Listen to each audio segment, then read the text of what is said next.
Iran और America के बीच तनाव एक बार फिर से खतरनाक मोड़ पर पहुंच चुका है। सवाल यही है कि क्या एक बार फिर से ईरान और अमेरिका के बीच युद्ध भड़क जाएगा, क्योंकि ईरान और अमेरिका के बीच जो इस्लामाबाद का समझौता हुआ था वो धराशायी होता हुआ नजर आ रहा है। नमस्कार, न्यूज़ 18 इंडिया का डिजिटल प्लेटफॉर्म देख रहे हैं आप। मैं हूं आपके साथ मोनिका ठाकुर।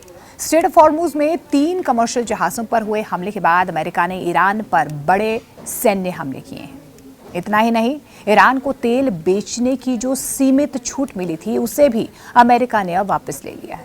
हाल ही में जो इस्लामाबाद का समझौता हुआ था उनमें इन चीज़ों पर तफसील से बातचीत हुई थी। जो प्रतिबंध ईरान पर लगाए गए थे उन्हें हटाया गया था और ऐसे में अब एक बार फिर से दोनों के बीच तनातनी शुरू हो चुकी है। दोनों एक दूसरे पर आरोप लगा रहे हैं कि इस्लामाबाद समझौता जो है ईरान कह रहा है अमेरिका ने तोड़ा, अमेरिका कह रहा है ईरान ने तोड़ा।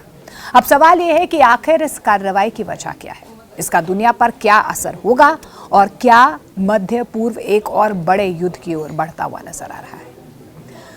दरअसल अमेरिकी सेना ने मंगलवार को ईरान के खिलाफ हमलों का एक नया दौर शुरू किया। हमलों के साथ ही अमेरिका ने ईरानी तेल बेचने की अनुमति देने वाला जो लाइसेंस है उसे रद्द कर दिया। अमेरिका ने ईरान पर यह एक्शन ऐसे वक्त पर लिया है जब स्ट्रेट ऑफ हॉर्मुज में 3 टैंकर्स पर हमले हुए। स्ट्रेट ऑफ हॉर्मुज में टैंकर पर अटैक और अमेरिका का नया एक्शन पश्चिम एशिया को एक बार फिर से डराने लगा है। इससे पहले से ही नाजुक संघर्ष विराम पर दबाव और ज्यादा बढ़ता हुआ नजर आ रहा है। स्ट्रेट ऑफ हॉर्मुज दुनिया के सबसे अहम समुद्री रास्तों में से एक है। दुनिया के लगभग 20% तेल की सप्लाई इसी रास्ते से होती है। ऐसे में जब यहाँ पर 3 कमर्शियल टैंकर्स पर हमला हुआ तो अमेरिका ने इसका सीधा जिम्मेदार ईरान को ठहराया। अमेरिकी सेना ने जवाबी कार्रवाई करते हुए ईरान के air defence system, radar, drone launch sites और रेवोल्यूशनरी गार्ड के एक सैन्य ठिकानों पर ताबड़तोड़ हमले अमेरिका की तरफ से किए गए। अमेरिकी सेंट्रल कमांड का यह कहना है कि इन हमलों का मकसद अंतर्राष्ट्रीय समुद्री व्यापार की सुरक्षा सुनिश्चित करना है और भविष्य में ऐसे हमलों को सीधे तौर पर रोकना है। ईरान के पूर्व सर्वोच्च नेता आयतुल्लाह अली खामनेई के अंतिम संस्कार और शोक समारोह के बीच अमेरिका ने ईरान पर यह सैन्य कार्रवाई की है। 7 जुलाई 2026 को अमेरिकी सेंट्रल कमांड सेंटकॉम ने दक्षिण पश्चिमी ईरान के कई ठिकानों पर हमले किए हैं।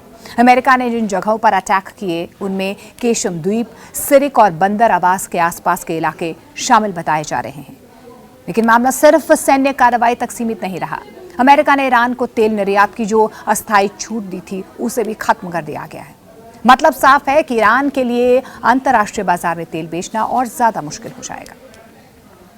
ये कदम ईरान की अर्थव्यवस्था पर बहुत बड़ा दबाव डाल सकता है और वैश्विक तेल बाजार में भी अनिश्चितता बढ़ सकती है, क्योंकि कहा यही जा रहा है कि स्ट्रेट ऑफ हॉर्मुज में एक बार फिर से परिस्थितियां बदल रही हैं। परिस्थितियां बदलने से पश्चिम एशिया में एक बार फिर से तनाव भड़क सकता है और क्रूड ऑयल की कीमतों में भी इजाफा देखा गया है, यानी कि सीधे तौर पर पेट्रोल और डीजल की कीमतों पर इसका असर हो सकता है। दिलचस्प बात यह है कि पूरा घटनाक्रम ऐसे वक्त पर हुआ जब ईरान में सर्वोच्च नेता आयतुल्लाह अली खामनेई के अंतिम संस्कार के कार्यक्रम चल रहे थे। ऐसे माहौल में अमेरिकी हमलों को ईरान ने शांति समझौते का सीधे तौर पर उल्लंघन बताया है। कड़ी जवाबी कार्रवाई की चेतावनी दी गई है। अब ये भी समझते हैं कि दुनिया के लिए ये इतना महत्वपूर्ण क्यों हो गया है। ईरान में खामनेई के अंतिम संस्कार से जुड़े कार्यक्रम 4 से 9 जुलाई तक चल रहे हैं। इस दौरान तेहरान, कोम, मशहद और अन्य शहरों में लाखों लोग शोक समारोह में शामिल हुए।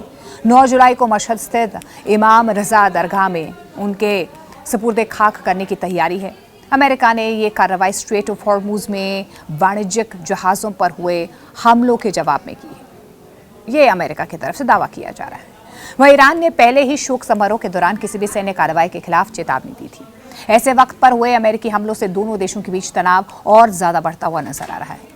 अगर स्ट्रेट ऑफ हॉर्मुज में तनाव और बढ़ता है या जहाज़ों की आवाजाही प्रभावित होती है तो सबसे पहले असर कच्चे तेल की कीमतों पर होगा और ऐसा देखा भी गया है। अब आवाजाही पर वहां पर ब्रेक लगेगा तो जो 20% तेल वहां से आयात होता है दूसरे देशों को, वो तो रुक जाएगा। तेल महंगा होने पर मतलब सीधे तौर पर पेट्रोल, डीजल, ट्रांसपोर्ट और कई जरूरी चीजों की कीमत में बढ़ोतरी होगी। आपका पेट्रोल डीजल महंगा होगा, ट्रांसपोर्टेशन महंगा होगा, ट्रांसपोर्टेशन महंगा होगा तो चीजें तो ऑटोमेटिकली बाजार में महंगी होंगी और इसका असर हमने देखा भी। यानी कि मध्य पूर्व का यह तनाव दुनिया की अर्थव्यवस्था और आम लोगों की जेब तक पहुंच सकता है। हालिया घटनाओं के बाद अंतर्राष्ट्रीय बाजार में तेल की कीमतों में तेजी भी देखने को मिली है। अमेरिका ने ईरान को तेल कारोबार के लिए दी गई अस्थायी राहत अब वापस ले ली है। अमेरिकी वित्त मंत्रालय के विदेशी संपत्ति नियंत्रण कार्यालय यानी कि OFAC ने ये कहा है यानी कि 7 जुलाई 2026 को जनरल लाइसेंस एक्स जो है वो रद्द कर दिया गया है। ये फैसला हाल ही में स्ट्रेट ऑफ हॉर्मुज़ में टैंकर्स पर जिस तरीके से हमला हुआ है और जवाबी कार्रवाई अमेरिका की तरफ से की गई, उसके बाद अमेरिका ने ये सीधे तौर पर कह दिया है कि हम वो प्रतिबंध जो हटाए गए थे उन्हें एक बार फिर से लागू कर सकते हैं। अब इसका क्या असर होगा?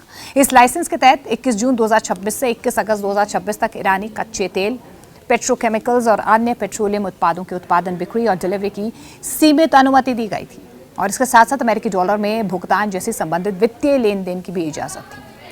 अब लाइसेंस रद्द होने के बाद ईरान के तेल कारोबार पर अमेरिकी प्रतिबंध एक बार फिर से पूरी तरीके से लागू हो गए हैं। यानी कि अब एक बार फिर से युद्ध भड़कता हुआ नजर आ रहा है। वो इस्लामाबाद की जो बातचीत थी वो खटाई में पड़ चुकी है, युद्ध भड़क चुका है, दोनों एक दूसरे पर आरोप लगा रहे हैं और इसका सीधा असर जो है पश्चिम एशिया में एक बार फिर से तनाव की स्थिति पैदा कर रहा है।